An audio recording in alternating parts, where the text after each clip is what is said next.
الحمد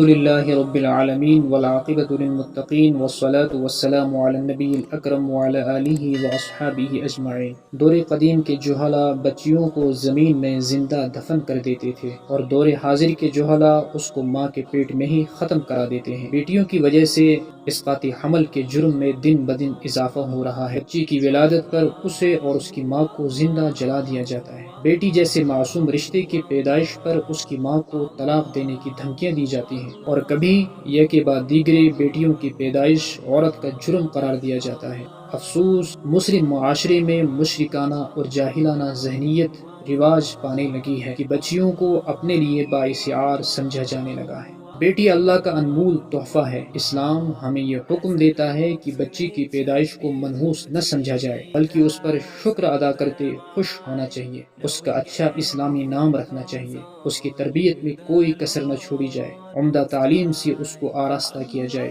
گھریلو کام کاج کا خوگر بنایا جائے، نسبت اچھی قائم کی جائے، عزت و احترام اور پیار و محبت کا رشتہ ہمیشہ قائم رکھا جائے، اس کی ضرورتوں کو جہاں تک ممکن ہو پورا کیا جائے۔ اللہ تعالیٰ نے ارشاد فرمایا، للہ ملک السماوات والارض یخلق ما یشاء یہب لمن یشاء اناثا ویہب لمن یشاء الذکور او یزوجہم ذکرانا واناثا ویجعل من یشاء عقیما ان اللہ علیم قدیر، کہ صرف اللہ ہی زمینوں اور آسمانوں کا مالک ہے، وہ جو چاہتا ہے پیدا کرتا ہے، جس کو چاہتا ہے بیٹیاں عطا کرتا ہے اور جس کو چاہتا ہے بیٹے عطا کرتا ہے، وہ چاہے تو جڑواں بیٹے اور بیٹیاں دے دے اور چاہے تو کچھ بھی نہ دے۔ بے شک اللہ رب العزت بڑے علم والے اور قدرت والے ہیں۔ اولاد ہی کے تذکرے میں اللہ رب العزت نے ارشاد فرمایا کہ جب ان کو بیٹی کی خوشخبری دی جاتی ہے تو ان کا چہرہ سیاہ پڑ جاتا ہے اور ان کا دل غم سے بھر جاتا ہے، اسے اپنے لیے برا یعنی باعث شرمندگی سمجھ کر لوگوں سے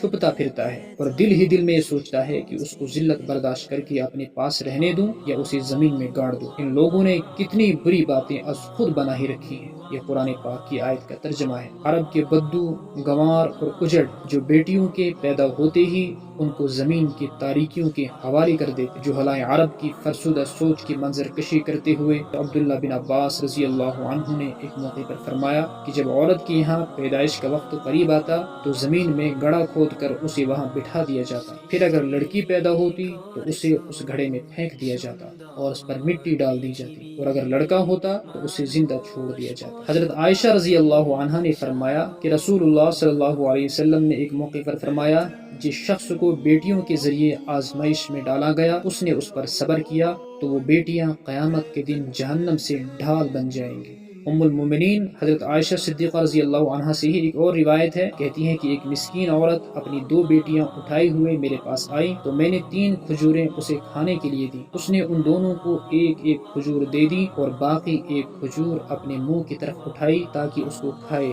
لیکن وہ بھی اس کی دونوں بیٹیوں نے کھانے کے لیے مانگ لی تو اس نے کھجور کے جسے وہ کھانا چاہتی تھی 2 ٹکڑے کیے اور ان دونوں بیٹیوں کو دے دی۔ مجھے اس کی یہ بات بہت اچھی لگی، بس اس نے جو کیا تھا میں نے اس کے بارے میں رسول اللہ صلی اللہ علیہ وسلم کو بتایا تو آپ نے فرمایا،